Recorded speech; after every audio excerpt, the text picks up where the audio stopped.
Senhoras e senhores, boa noite. Começa a Câmara Aberta Sindical, o programa que debate o mundo do trabalho. Hoje, quarta-feira, 9 de abril de 2014, o programa ao vivo, como fazemos tradicionalmente aqui na TV Comunitária há 9 anos. E o programa de hoje, ele é parecido com os que a gente faz habitualmente, mas tem algumas diferenças, porque ele é um programa especial. Todo ano, já a questão de 7, 8 anos, quando a Redentora completa aniversário, nós fazemos um programa aqui para falar sobre o golpe de 64, a ditadura e o que foi a ditadura na vida dos brasileiros, na vida das famílias brasileiras, na vida dos trabalhadores brasileiros e qual foi o saldo, desse regime de exceção que tivemos aqui no Brasil.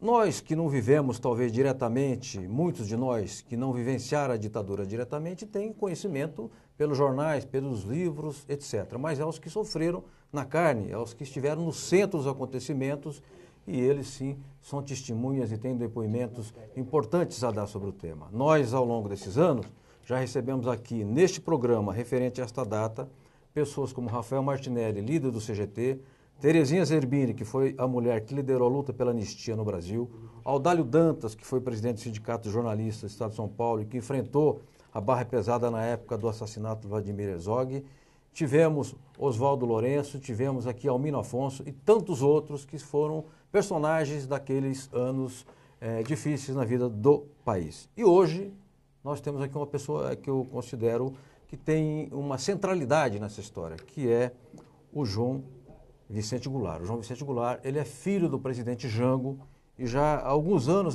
nós tentávamos fazer o programa e por questão de agenda não conseguíamos. Então hoje nós temos a alegria de contar aqui com o João Vicente Goulart no estúdio, que vai falar um pouco do que foi a vida da sua família com exílio, quem era seu pai, o João Goulart, e se a reforma de base, que na verdade provocaram a ira da direita e que acabaram gerando a deposição do Jango, se elas ainda são atuais para o povo brasileiro. João Vicente, muitíssimo obrigado pela sua vinda aqui, estou muito feliz e o canal comunitário da cidade de São Paulo certamente também está muito feliz com a sua presença. Eu que agradeço, João Franzin. Não pudemos estar aqui anteriormente por problemas de agenda, mas é um prazer imenso estar hoje aqui no Câmara Aberta Sindical, numa data que nós estamos aí passando o mês de abril de 2014, eu recordar os 50 anos do golpe, uma data fatídica na nossa história. Porém, 50 anos depois, para nossa surpresa, se cria um grande debate no Brasil. Um debate que nós não tivemos nem nos 50 anos da Revolução de 30, nem nos outros 50 anos.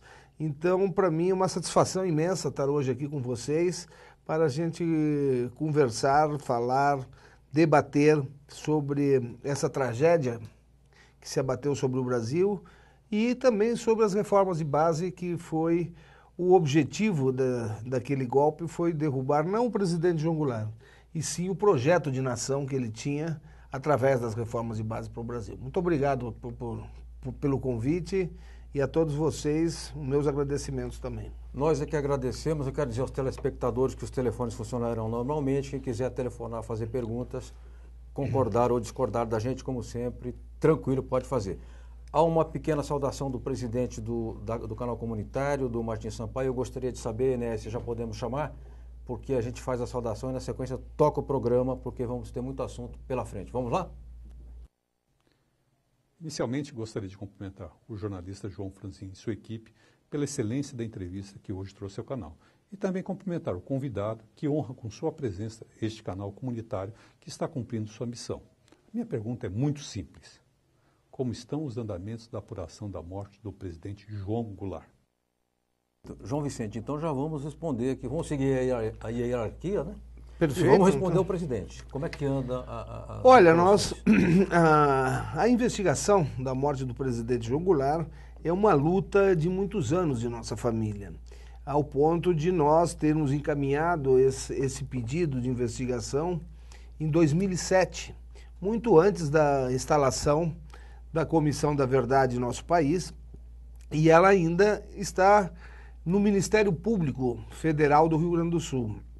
Houve, por pedido da família, depois que a Comissão da Verdade foi instalada, através da Secretaria dos Direitos Humanos da Presidência da República o pedido de exumação como uma das formas de ajudar ao esclarecimento sobre a morte do presidente João Goulart.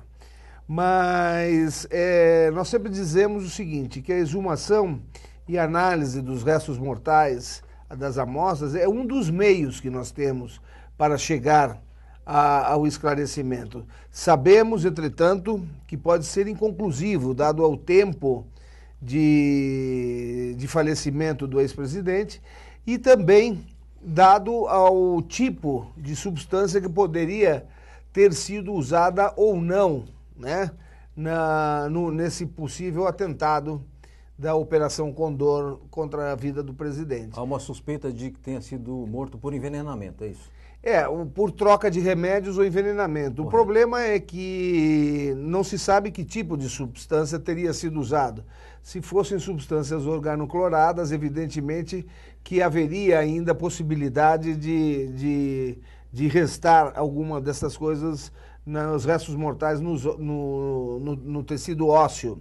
Mas nós sabemos também que a Operação Andréia, que foi uma operação montada pela Polícia Secreta do Chile, através do general Contreras, e houve um projeto Andréia, que foi um projeto montado por venenos. Era uma construção de vários venenos no Chile, dirigida pelo Michael Townley, que foi um agente americano, que inclusive matou o Letelier, foi quem planejou a morte do Letelier em Washington, e um grande químico chileno que chamava-se o Hermes Berríos, que depois o próprio sistema, a própria DINA matou ele em Montevidéu, que ele estava escondido lá por ordem do general Pinochet, e ele foi o Eugênio Berríos, alias, né, o codinome Hermes, pelo perfume francês, que foi o grande químico desse laboratório. O laboratório esse funcionou na Casa del Naranjo, no bairro de Cuyo, em Santiago, e se supõe que daí foi aonde foi exportado venenos e substância para eliminação dos adversários na época do regime chileno e de outros regimes ditatoriais da América Latina. Mas nós fizemos todo o esforço, os tecidos e as amostras já encontram-se em laboratórios europeus para tentar saber como a possibilidade de que possa haver alguma substância ainda remanescente nesses tecidos, e por outro lado, nós ainda estamos esperando as outras providências que solicitadas ao Ministério Público Federal, que a família fez através do Instituto Presidente João Goulart, que a investigação foi feita através do Instituto, porque pela nossa lei de anistia, se nós tivéssemos feito através da família, o crime de assassinato no nosso país, ele prescreve em 20 anos, independente se ele é de lesa humanidade ou não, que essa é uma das grandes debates que nós temos hoje para rever também na nossa lei de anistia. Dentro desse pedido existe o pedido ao Ministério Público que faça a oitiva desses agentes. Nós pesquisamos, existem 3 agentes ali relacionados, agentes americanos que teriam participado dessa operação, e que até hoje o Ministério Público brasileiro não tomou as iniciativas necessárias para abrir uma ação cautelar e pedir ao juiz brasileiro que faça essa oitiva. Ele deve, como esses personagens eles estão sob proteção do Estado americano, com outros nomes, tem que deslocar-se um juiz brasileiro para os Estados Unidos. O governo traz esses agentes à presença numa unidade secreta dos Estados Unidos para ouvir sobre esses fatos que estão sendo investigados. Assim como outros países já o fizeram. O juiz Baltasar Garzón, espanhol, já fez esse mesmo tipo de procedimento com o desaparecimento de cidadãos espanhóis na Argentina. E o juiz Madrid, que está conduzindo a investigação já detectada por envenenamento do ex-presidente Frei Montalva, também fez isso. Então, cabe a nós estamos esperando, de parte de nosso Ministério Público, a soberania e a coragem necessária para que o Brasil tome essa posição e não se submeta, né, não se curve ao Império Americano e faça como outros países já fizeram. para tratar dessas oitivas. Perfeito. Além de documentos que nós pedimos recentemente, fomos com alguns senadores à presidência do Congresso Nacional, ao Renan, e o senador Renan está pedindo diretamente ao vice-presidente Joe Biden, que preside o Senado americano, a liberação também de alguns documentos 50 anos depois que o Brasil precisa para reconstruir a sua própria história, que são documentos que vêm ao encontro da covardia e da intervenção maliciosa do governo americano nos assuntos internos do nosso país, que derrubou o presidente João Goulart e as reformas de base. Perfeito. Eu acho que a fala do João Vicente é esclarecedora porque mostra a complexidade da apuração de um caso desse. São tantas coisas envolvidas. O que fica muito claro, e eu sempre digo aqui no programa, é a mão pesada do Departamento de Estado americano, do Império Americano e da CIA, que é o seu braço operacional nessas questões, na desestabilização do governo naquela época e depois na ocultação de provas, ocultação de testemunhas e tudo mais, conforme ele narrou. E você vê que o Império age com método e age com maldade e age de forma sistemática, como nós temos visto na Síria, temos visto na Venezuela e vimos recentemente na Ucrânia. Não tenhamos ilusões em relação a isso. João Vicente Goulart, eu queria registrar que você também preside o Instituto, daqui a pouco você falará sobre o Instituto. O programa de hoje, que eu disse que ele é igual e diferente, porque nós temos aqui no estúdio um número representativo de sindicalistas que eu gostaria de registrar e agradecer muitíssimo a presença de todos eles que se deslocaram com tantos compromissos e que vêm aqui ao nosso programa recepcionar o João Vicente Goulart. Estamos aqui com o Rafael Martinelli, líder ferroviário cassado e dirigente do CGT, do antigo Comando Geral dos Trabalhadores. Grande Martinelli, uma figura por quem todos nós temos enorme respeito. Marcos Afonso, que é sindicalista e diretor de comunicação da UGT, União Geral dos Trabalhadores. A Mônica Valente, sindicalista e dirigente do Partido dos Trabalhadores. Chico Bezerra, advogado e representante do Fórum Sindical dos Trabalhadores. Pedro Pablo Lazzarini, presidente do Sindicine. Carlos Rogério Nunes, secretário de Política Social da CTB, Central dos Trabalhadores e Trabalhadoras do Brasil. Temos também aqui o Fernando, não exatamente aqui dentro, que eu não estou vendo, o Fernando Mauro Treza, que preside a ACESP, a Associação dos Canais Comunitários do Estado de São Paulo. Marcel Hollander, que é diretor de programação. João Carlos Gonçalves do Juruna, que é secretário-geral da Força Sindical e é dirigente metalúrgico. Temos também aqui presente o Luiz Gonçalves, presidente da nova Central Sindical de Trabalhadores. Eu acho que eu citei todos aqui, não ficou ninguém, né? E a Verônica, a esposa do João Vicente, que também está aqui no estúdio acompanhando. João Vicente, naturalmente, quando se trata de 50 anos, se fala muito do passado, mas a vida segue e nós precisamos falar do futuro. Eu tenho a impressão que a reforma de base era uma tentativa do presidente João Goulart de fazer um pacto com os de baixo. E os de cima golpearam aquela tentativa de pacto.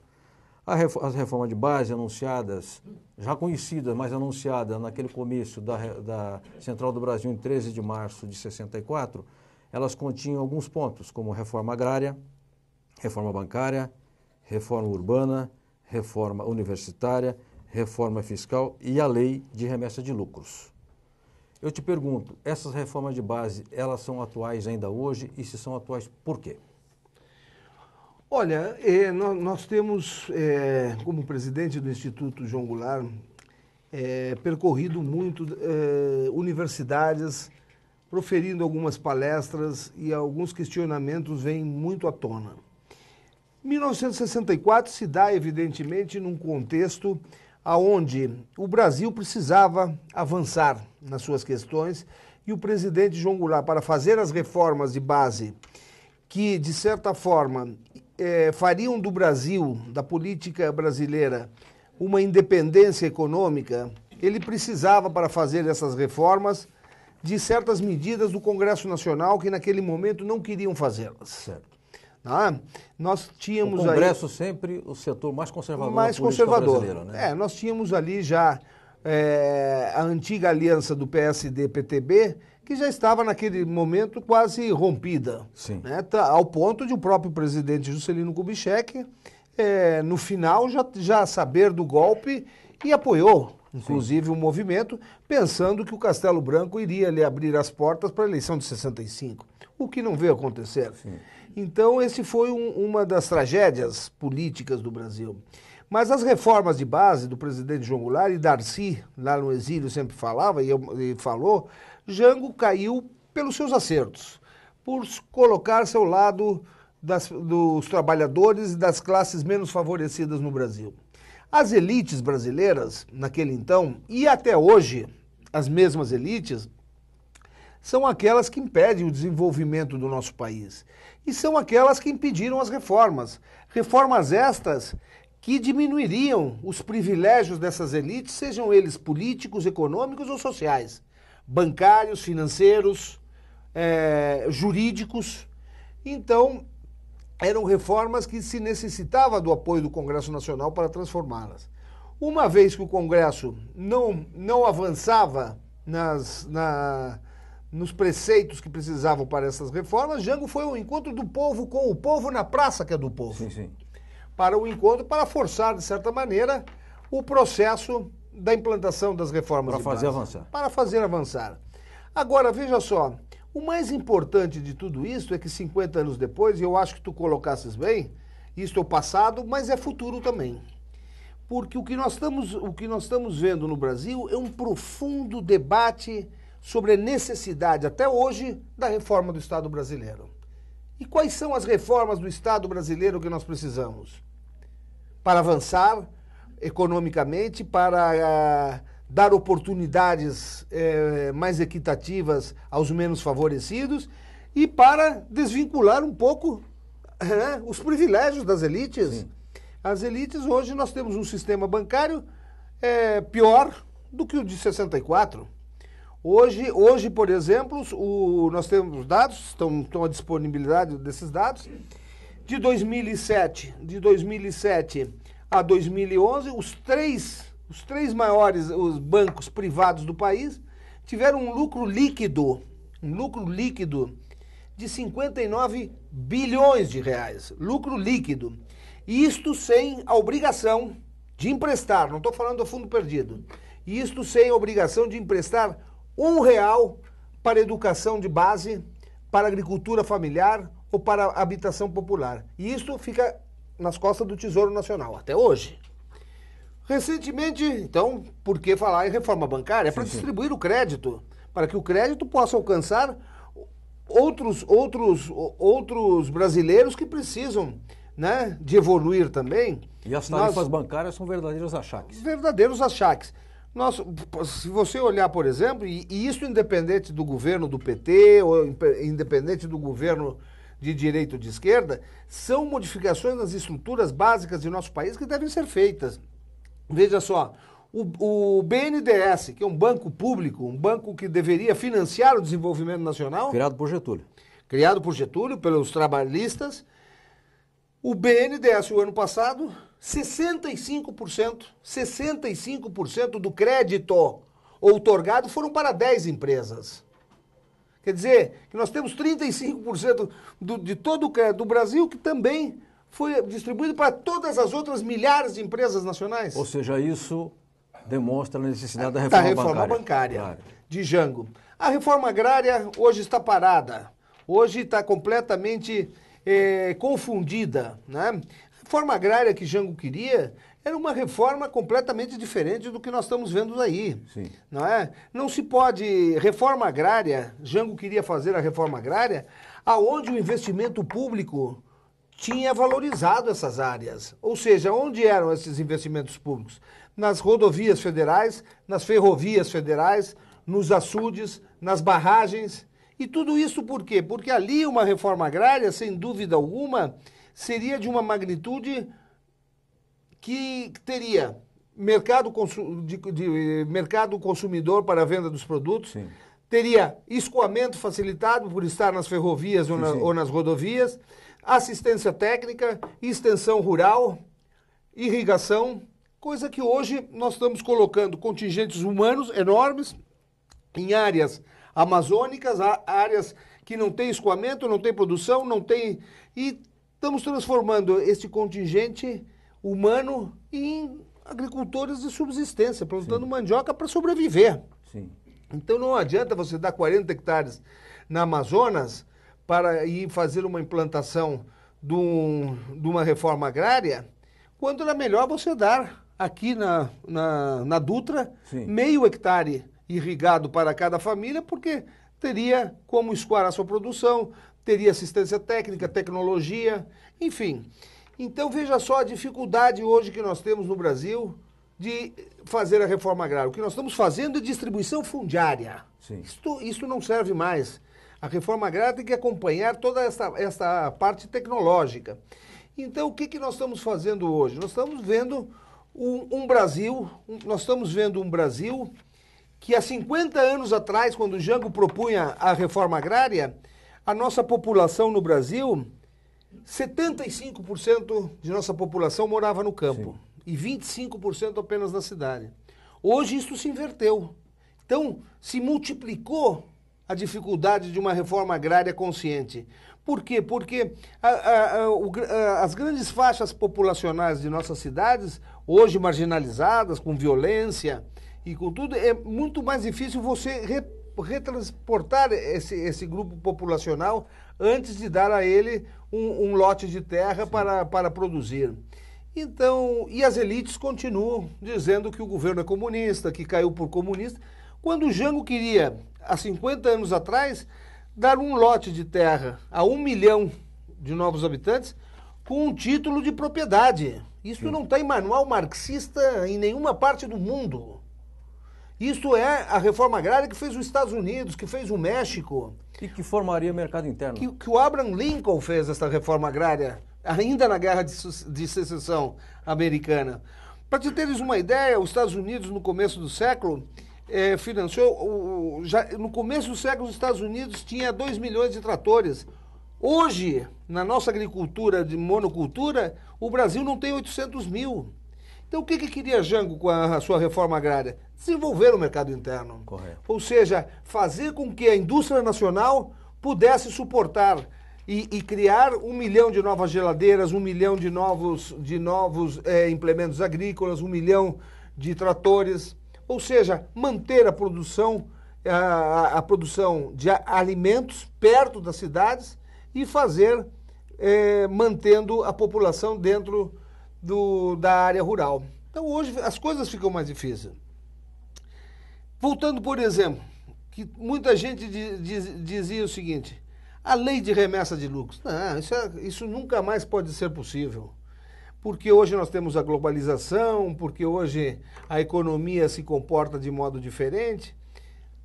Há 15 dias atrás, o jornal O Globo, na sua página de economia, em primeira página da Econômica, ganham aqui, remetem para lá. As nossas teles. As nossas teles. Vi a matéria. É um absurdo. Aliás, falando não querendo te interromper, já interrompendo, a lei da remessa de lucro realmente foi, digamos, é o que mexia no que é estratégico do capitalismo, né, do sistema de economia colonial. Você citou aqui, eu vi a matéria do Jornal Globo e fiquei pasmo, porque nos vendem uma telefonia cara, de má qualidade, e mandaram 18 bilhões para o exterior. Mas não é só... 18 bilhões, só os números de duas delas, da italiana e da francesa. A mexicana não disse quanto. Então se supõe que seja 40 bilhões a remessa deles. Ou seja, e esses 40 bilhões significam 95% dos lucros obtidos aqui. Ou seja, deixam para o consumidor brasileiro apenas 5% para reinvestir no país onde eles estão tirando 95%. É escorchante, na verdade. Eu quero citar também o caso das indústrias automobilísticas. Aliás, eu digo Brasil, República das Montadoras. Eu digo sempre aqui, neste programa. O governo brasileiro deu cerca de 26 a 28 bilhões de isenção de IPI. Pasme você e os que nos assistem. Foi exatamente a quantia que elas remeteram para os seus países de origem. Portanto, aquilo que o Estado brasileiro financiou em isenção de IPI, elas descaradamente enviaram para seus países de origem. Isso na contabilidade oficial, não estou nem falando a paralela, porque aí a gente não tem controle. Mas, João Vicente Goulart, eu queria voltar aqui a um assunto que tem a ver com a sua história e com a história do presidente João Goulart, que são os trabalhadores do movimento sindical, porque este aqui é o Câmara Aberta Sindical. Se discute tudo, mas a gente sempre acaba voltando aqui para o tema central do programa. Hoje, dia 9, eu acompanhei, fui à Avenida Paulista, porque aconteceu a marcha das centrais sindicais. Aliás, vários dos sindicalistas aqui presentes, o Juruna, o Luizinho, o Marcos Afonso, o pessoal da CTB, eles todos estavam lá. Uma das bandeiras que o movimento sindical tem defendido e foi para a rua defender é a defesa do salário mínimo. E o João Goulart, quando ministro, acho que jovem, com 30 e poucos anos de idade, dobrou o salário mínimo. A razão pela qual gerou uma reação fortíssima das elites que pediram a sua cabeça.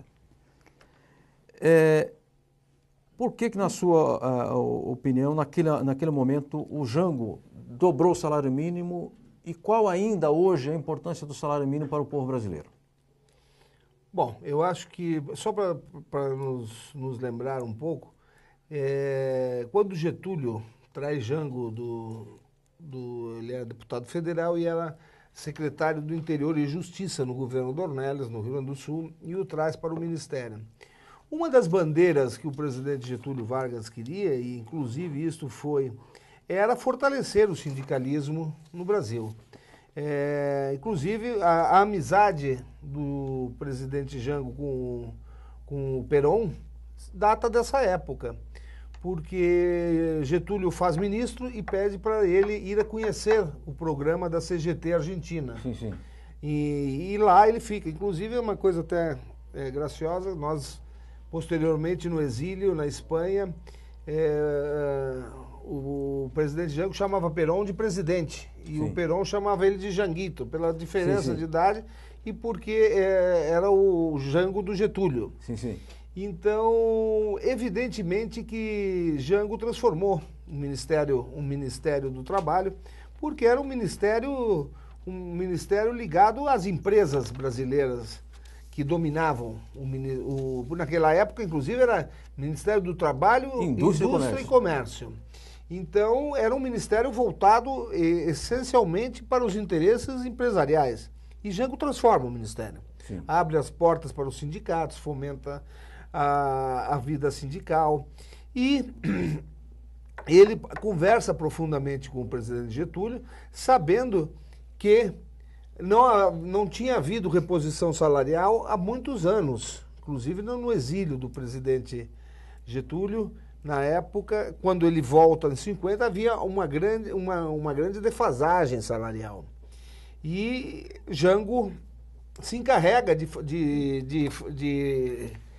fazer com que o salário tivesse esse aumento de salário de 100%, o que trouxe uma cadeia enorme contra ele de posicionamentos empresariais e até, já naquele momento, em 1953, dos militares. Sim, sim. Houve o famoso Manifesto dos Coronéis. Contra o aumento do salário mínimo. Contra o aumento do salário mínimo. Ou seja, que Jango era um agitador, que já tinha ido na Argentina, que queria, já naquele momento, que falava na República Sindicalista. E Jango, prevendo a queda do presidente Getúlio Vargas, já naquele momento, Getúlio diz: eu não demito o meu ministro. E Jango apresenta, eu tenho até hoje essa carta, até vou te mandar depois uma cópia. Bacana. Para vocês aqui, para os sindicatos. Jango, prevendo a crise institucional que se avistava, ele leva a carta de renúncia de forma irredutível ao presidente Getúlio Vargas, ao ponto de o presidente nunca ter nomeado outro ministro. Quem ficou respondendo até a morte do presidente Getúlio Vargas no ano subsequente foi o chefe de gabinete, o Hugo de Abreu. Eu não sabia disso. Nunca nomeou outro. Então, Jango tem os militares, esses coronéis que assinaram o Manifesto dos Coronéis, dizendo que Jango queria fazer essa república sindicalista, foram os mesmos generais de 64. Muitos deles estavam em 64 já como generais. Ou seja, tentaram o golpe em 61, não conseguiram pelo movimento da legalidade e vieram a depor Jango em 1964. E já haviam criado embaraço para o próprio Juscelino também, para a posse do Juscelino. Posse do Juscelino, que o Lott teve que fazer aquela intervenção branca nas Forças Armadas para dar posse ao Juscelino. Nós tínhamos uma eleição regrada pela Constituição de 46, de que o vice era votado separado. Inclusive, o Juscelino teve menos votos que o Jango. Perfeito. Ele, como vice do PTB, teve mais votos. Então, esta luta, não só do salário mínimo, como do 13º. É bom que se diga que o 13º é produto do governo João. Sim, de 63. 63. 63. Que se aprova o projeto que estava parado lá, que ele deu força para aprovar o 13º. Então, a todos que ganham o 13º também é uma conquista do trabalhista João Goulart. E Jango tem essa pecha que os militares o chamavam de agitador por colocar-se ao lado dos trabalhadores. E essas são as elites que vieram a derrubar, ou seja, aqueles que durante a ditadura fizeram o bolo, né? Ninguém mais segura esse país, sim. Brasil nunca mais, ame ou deixe-o. A política, vamos fazer o bolo crescer para depois dividir? Sim. O bolo cresceu, roubaram a farinha, levaram o ovo, levaram o tempero e nós ficamos pagando a conta. Os trabalhadores ficaram pagando a conta. E o salário mínimo na época do glorioso sociólogo caiu para $60, que é literalmente um salário de fome. E é bom que se diga o seguinte, também do Globo, eu tenho isso lá, o índice do salário mínimo pelo desenvolvimento humano de poder adquisitivo, nem agora, com o salário a 700 e poucos reais, salário mínimo, 724, chega ao salário de 1964. Olha aí. É o índice Gini. Sim. Esse índice está chegando perto, porque se comparado a 64, seria 1.300 e pouco o salário hoje. Há uma defasagem real. Uma defasagem real em torno do próprio índice de desenvolvimento salarial. E os sindicalistas que nos acompanham aqui no estúdio sabem que esses colunistas, economistas amestrados, que falam na Rede Globo, etc., sempre a serviço das financeiras, eles não dizem, né? Aparece lá como economista, sai no GC, combatendo a política de reajuste do salário mínimo, que seja uma mínima possibilidade de recuperação do piso nacional, que beneficia 48 milhões de brasileiros. O salário mínimo diz respeito ao estômago, porque as pessoas compram alimento quando o salário mínimo aumenta. De modo que eu quis falar do salário mínimo, você contou essa belíssima história a respeito da posição do presidente Jango, para mostrar a atualidade e a importância de nós continuarmos a luta pela recuperação do salário mínimo. João Vicente Goulart, eu queria só mudar um pouquinho a dinâmica do programa. Nós temos vários sindicalistas aqui no estúdio e nós temos 1 hora de programa. Não é possível que todos se manifestem. Então, nós vamos usar o critério aqui da jovialidade e nós vamos pedir que o Martinelli faça uma manifestação. O Rafael Martinelli, que está aqui, olha, que veio, puxa vida, atendendo uma solicitação nossa, eu me sinto muito orgulhoso. E o Martinelli, eu queria que você fizesse a sua manifestação. Se tivesse alguma pergunta, também ficasse inteiramente à vontade. E você falará em nome de toda a bancada dos trabalhadores aqui, tudo bem? Eu só tenho que agradecer, principalmente a direção de vocês aqui na televisão. Pela parede a gente vê como é o princípio dessa televisão no problema dos trabalhadores. Em primeiro lugar, eu quero saudar os companheiros aqui presentes pela passeata de hoje. Nós colocamos quase 50 mil pessoas na passeata de hoje. Isso que é importante. Então, eu queria só dizer para os meus companheiros, vendo o menino, para mim era o menino, filho do Jango, né, falando, no meu tempo era o Jango falando. Esse que é o problema. Veja, se seria um presidente falando no nosso tempo. Era essa linguagem por nós. Por isso que tinha esse respeito que a gente tinha com o presidente. Entendendo? E o problema de ser o ministro do Trabalho, os coronéis, foi dito aí, aqueles coronéis era fruto, inclusive, daqueles mesmos coronéis que eram capitão, tenentes, que era favorável, que o Brasil fosse favorável a vamos dizer, participasse na luta da Alemanha e de Mussolini, dos nazistas e fascistas. Quer dizer, eles não tiveram, porque são, por isso a gente coloca, às vezes, que são fascistas de formação, e prova, no próprio governo, eles deram essa demonstração. Então, eu queria saudar os companheiros hoje pelos anos que nós estamos lutando. Essa é a verdade. As centrais sindicais, elas vêm vindo, se unificando, essa unidade bonita, que era do meu tempo, né? Eu falo do meu tempo, porque o Comando Geral dos Trabalhadores era unificado, a gente parava 150 mil, 200 mil, 13º, né? O Jango atendia, quer dizer, o Jango atendia as coisas, insalubridade, risco de vida, problema educacional, problema de criança, tudo isso daí. Eu fiz o levantamento do Diário Oficial de 64, sim. Só naqueles meses todos, tem mais de 40 decretos de coisas que o Jango tinha colocado de bom para o estudante, para tudo anulado.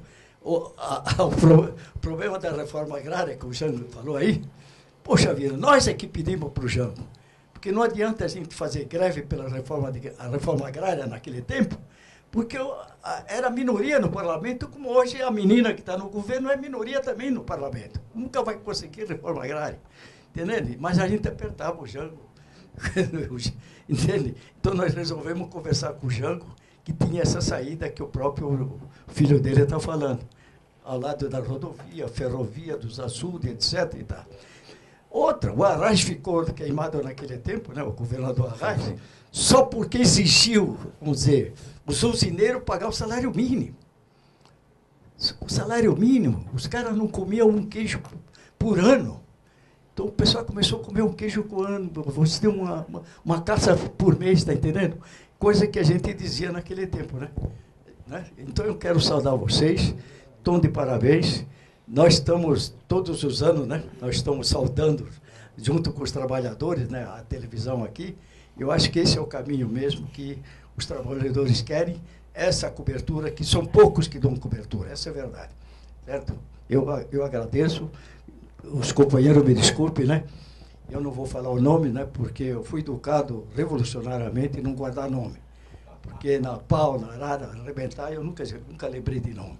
Então eu não guardo o nome mesmo, mas eu agradeço a presença de todos os companheiros aí, tá? Perfeito. O Rafael falou aqui ao Câmara Aberta Sindical, como já falou em outras ocasiões e voltará a falar, o Rafael Martinelli, que é um exemplo, é uma inspiração, né, para todos nós, um exemplo de brasileiro e de dirigente sindical. Há muitas perguntas, eu vou tentar aqui rapidamente passar para o João Vicente e nós vamos ter que fazer aqui um tipo de um ping-pong.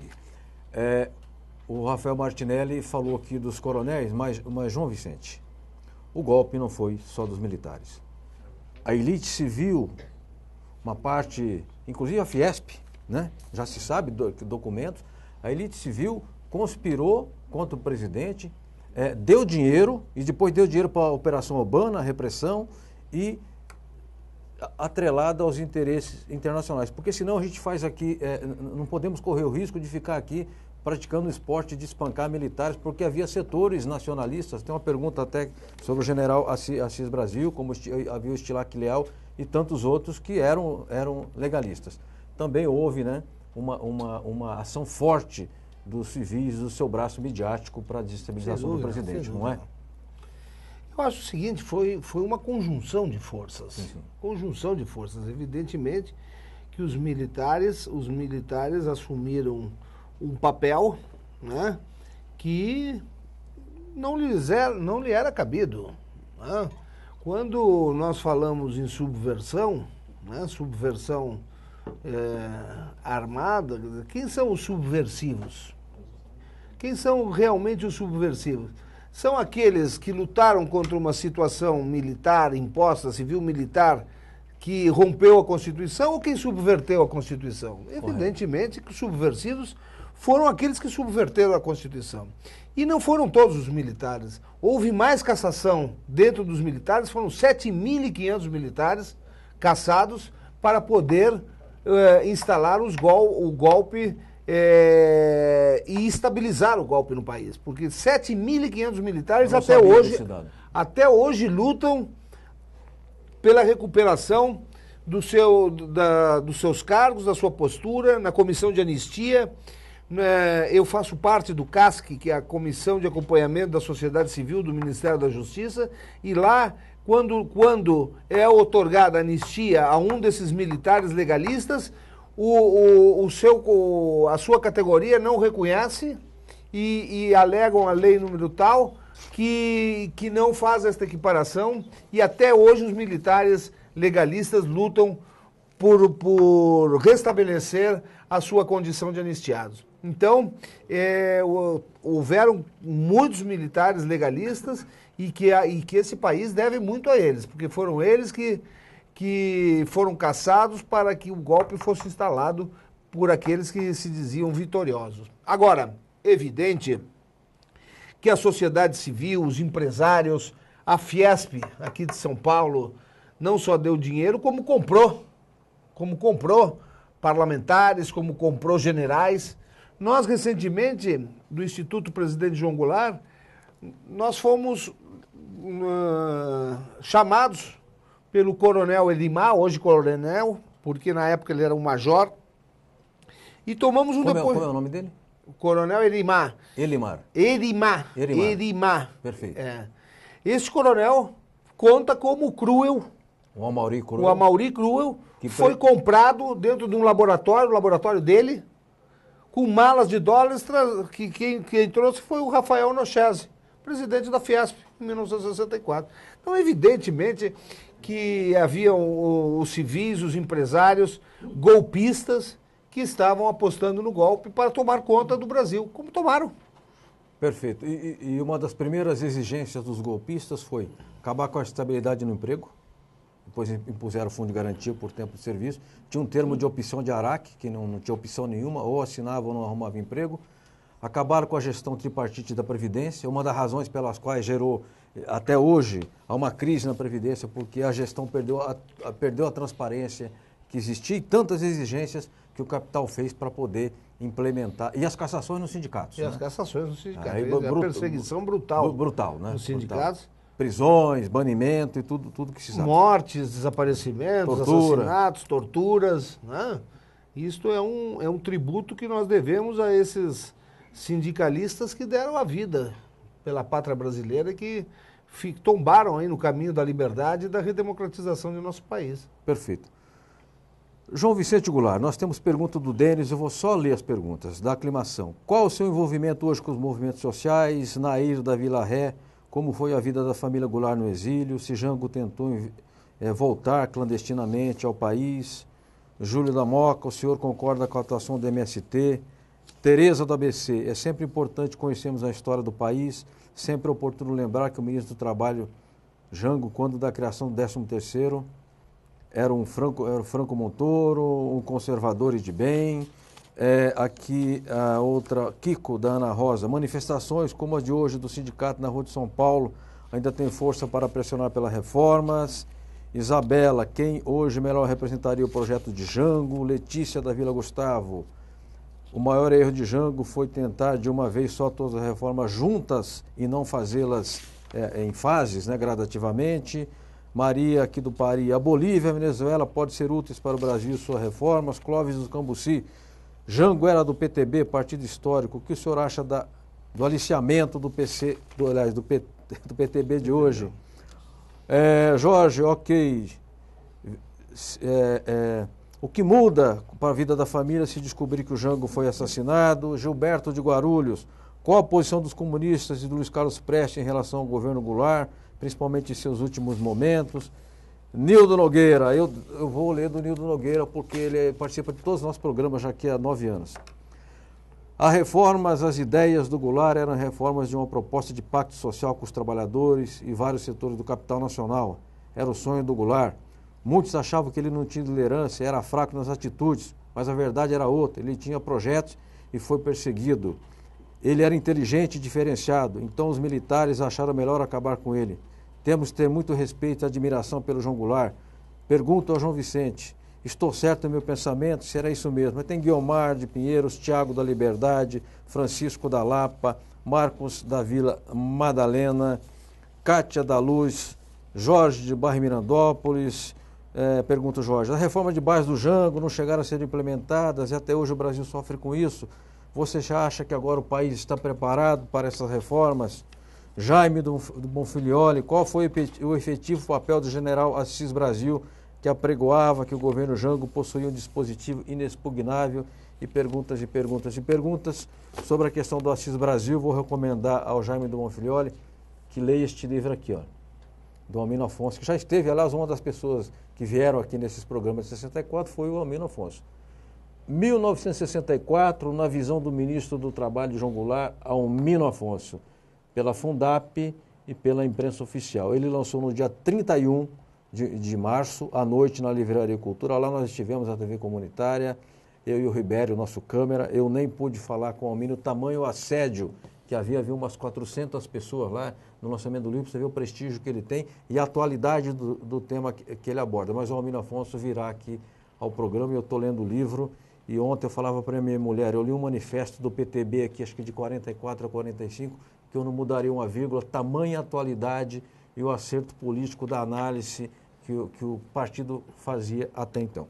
Mas, João Vicente, eu quero falar com você sobre o Instituto João Goulart. O que é esse instituto, se ele é uma ONG, se ele é uma fundação, se ele é uma empresa privada, a que fins ele se presta, e também um memorial. Parece que é uma ideia de construir um memorial do presidente João Goulart em Brasília. Queria saber como é que estão essas tratativas. E eu, cidadão, se eu quiser participar, como é que eu faço? Se um sindicato está aqui, Metalúrgico de São Paulo, Condutores de São Paulo, Nova Central, Sindicine, outros sindicatos presentes aqui, se tem condições de colaborar, se é possível haver uma colaboração financeira, é legal, não é ilegal, é ilegal, como é que isso se dá?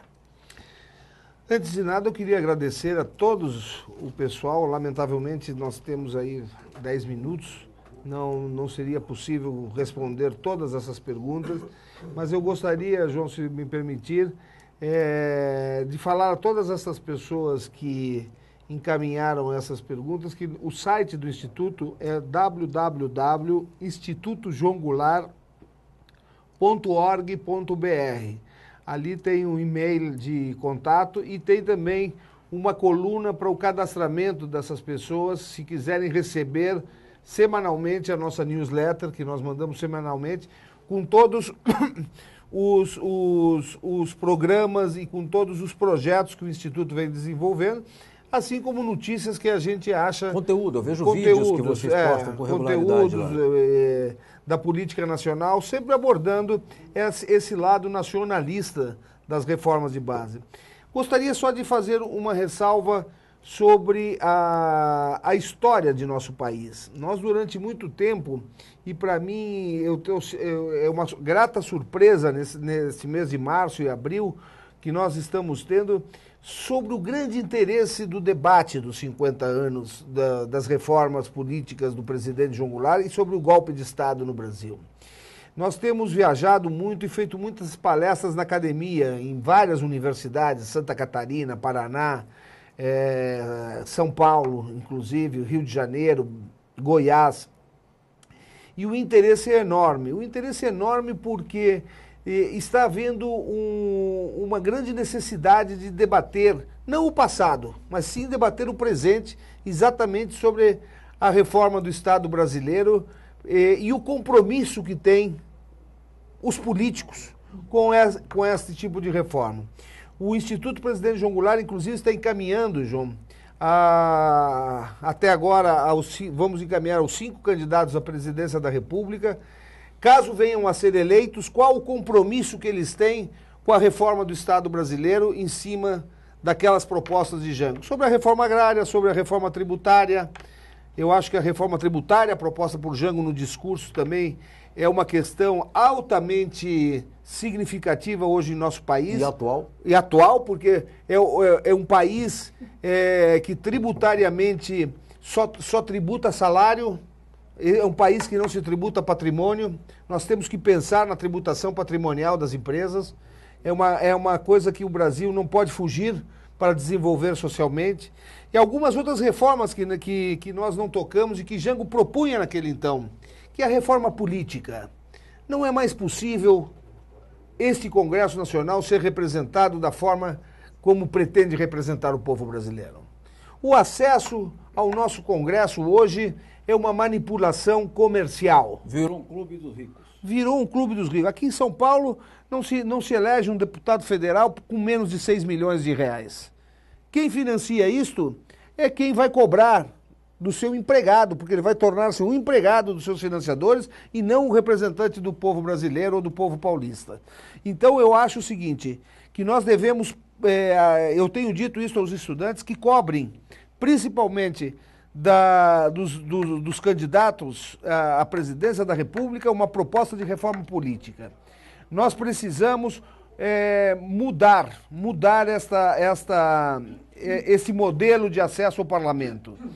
Pelo seguinte, hoje no Brasil nós não temos, por exemplo, um cientista de energia atômica no nosso Congresso para debater energia atômica. Por quê? Porque ele não tem voto, ele não tem 6 milhões para chegar ao Congresso Nacional. Então, nós temos que debater o modelo eleitoral que nós temos. Nós temos que pensar aí no voto distrital, nós temos que pensar na eleição por listas, ou seja, inclusive o seguinte, a eleição, porque todo mundo diz, não, mas a lista partidária vai gerar os donos do partido estarem ali dentro da lista. Não, vamos pensar numa lista partidária e numa eleição proporcional em 2 turnos. Ou seja, no primeiro turno o eleitor vai eleger quem vai compor aquela lista, para no segundo turno votar na lista, ou na lista sindical, ou na lista política do partido, ou na lista histórica, ou na lista de ciência e tecnologia, ou na lista estudantil. Mas é necessário mudar o modelo de acesso ao nosso Congresso, até para valorizar o nosso Congresso Nacional. Não é mais possível o desprestígio e a desonra que os nossos parlamentares vêm produzindo na sociedade brasileira. A sociedade brasileira cansou desse modelo e cansou de ter pessoas no parlamento que não representem o verdadeiro anseio de nossa população. Gostaria também de dizer a estas pessoas que elaboraram essas perguntas que, se puderem se comunicar conosco no Instituto Presidente João Goulart... Você pode repetir o site? www.institutojoaogoulart.org.br. Perfeito. Que nós estaremos à disposição, inclusive, para responder essas perguntas de todos aqueles que quiserem receber, intercambiar conosco ideias, posições, para que nós possamos desenvolver ainda mais esse debate das reformas de base, trazê-las para a reforma do Estado brasileiro, que tão necessárias se fazem. João Vicente, nós estamos correndo contra os segundos, né? Eu começo a ficar olhando, tem um relógio aqui em cima, eu começo a ficar angustiado, porque eu vejo que são segundos já que nos espremem aqui. Eu queria, antes de colher suas considerações finais, agradecer os nossos parceiros que abriram mão hoje de expor seus materiais, seus vídeos aqui no Câmara Aberta. A nova Central Sindical de Trabalhadores, a Contratur, que é a Confederação dos Trabalhadores em Turismo e Hospitalidade, também a Federação dos Comerciários do Estado de São Paulo, a FEComerciários. Aliás, o presidente Mota, que preside a Federação dos Comerciários, é o presidente do Conselho Gestor aqui do canal comunitário. Me informa que o Robson Gazola, que é nosso diretor aqui na TV, e também juntamente com o Marcel Rolander, excepcionalmente o Câmara Aberta Sindical será reprisado semana que vem, dia 16/4. Então o programa haverá reprise. E hoje reprisa da 1 à 1 da madrugada e ao longo da semana será reprisado também neste horário. Aí nós vamos fazer a divulgação lá pela agência sindical também a respeito dessas reprises. E temos o site, tvaberta.tv.br, tvaberta.tv.br. Quero comunicar também que a rádio da agência sindical na web está transmitindo o programa ao vivo, como sempre fazemos toda quarta-feira. Eu trago aqui uma mensagem do José Pereira dos Santos, presidente do Sindicato Metalúrgico de Guarulhos, que não pôde vir e já confirmou que o auditório do sindicato receberá o nome do presidente João Goulart. Muito obrigado. Tá, então será uma homenagem, porque o sindicato foi reconhecido em 63, quando o Brasil era presidido pelo Jango. João Vicente Goulart, nós poderíamos ficar aqui 3 horas conversando. Sem dúvida. Dado a qualidade do conteúdo do entrevistado, a sua história, a sua vivência e, principalmente, o mais importante, dados os seus compromissos. Então, eu estou muito feliz com o programa que fizemos e queria te agradecer muitíssimo pelo seu deslocamento e agradecer as entidades que nos ajudaram a trazer o João Vicente e a sua esposa Verônica aqui para São Paulo, porque você tem deslocamento, você tem despesa, você tem hotel, você tem despesa. Por exemplo, o Sintoresp, que é o Sindicato dos Hoteleiros, nos franqueou o hotel. As passagens foram ajudadas pela Federação dos Comerciários. Amanhã, quinta-feira, às 11 horas, o João Vicente Goulart estará no Centro de Mídia Independente Barão de Itararé, concedendo uma entrevista aos blogs e à mídia alternativa e à imprensa sindical. Portanto, se não me engano, vou citar de memória, posso errar, é na Rego Freitas 454, Sobreloja. E às 14h30, nós faremos uma reunião, todos que estão aqui presentes estão convidados, evidentemente, do movimento sindical, de alguns sindicalistas com o João Vicente, no meu sindicato, Sindicato dos Jornalistas, no auditório Vladimir Herzog, na rua Rego Freitas 530, Sobreloja. Então, muito obrigado. Você faça as suas considerações e te digo, volte quantas vezes você estiver aqui em São Paulo, avisa que você vem ao Câmara Aberta Sindical. Tá bom. Eu queria agradecer ao João Franzin, ao programa Câmara Aberta Sindical e a todos os companheiros sindicalistas que aqui se encontram por esta oportunidade de trazer, nesse momento tão importante dos 50 anos do golpe, a nossa reflexão profunda nessa luta por um país mais justo. Um país que Jango não pôde retornar, mas que, sem dúvida alguma, nós estamos nesse grande debate com as universidades, com os sindicatos, com os movimentos sociais, que tão importantes são também para exigir de nossos governos a mudança de nossa sociedade, e deixar o meu abraço com a certeza de que, mesmo 50 anos depois, apesar de que, quando a verdade é sufocada pela prepotência, pela ditadura, e ela custa ser escrita, nós tenhamos a certeza que um dia a verdade emerge. Jango sempre dizia para mim no exílio o seguinte: meu filho, 50 anos na vida de um homem é muita coisa, mas 50 anos na vida de um país é muito pouca coisa. Um dia esse país vai debater e vai refletir sobre a democracia e sobre a liberdade. Então a verdade é a nossa liberdade, é a nossa democracia. Muito obrigado a todos. Eu que agradeço muito, estou muito feliz. Hoje é um dia que estou especialmente cansado em razão de tantas coisas que a gente faz na vida e tinha a marcha também.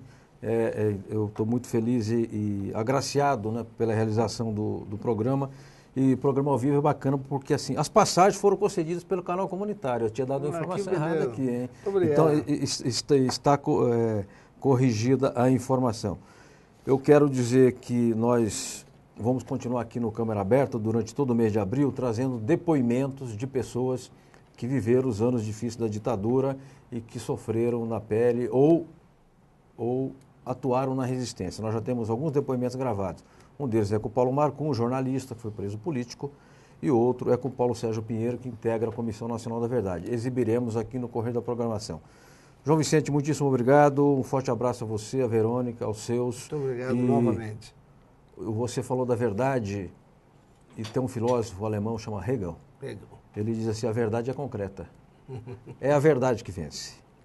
Nós esperamos aqui, sem ser modestos, que possamos estar militando do lado da verdade. Então, até quarta-feira que vem, um forte abraço a todos vocês.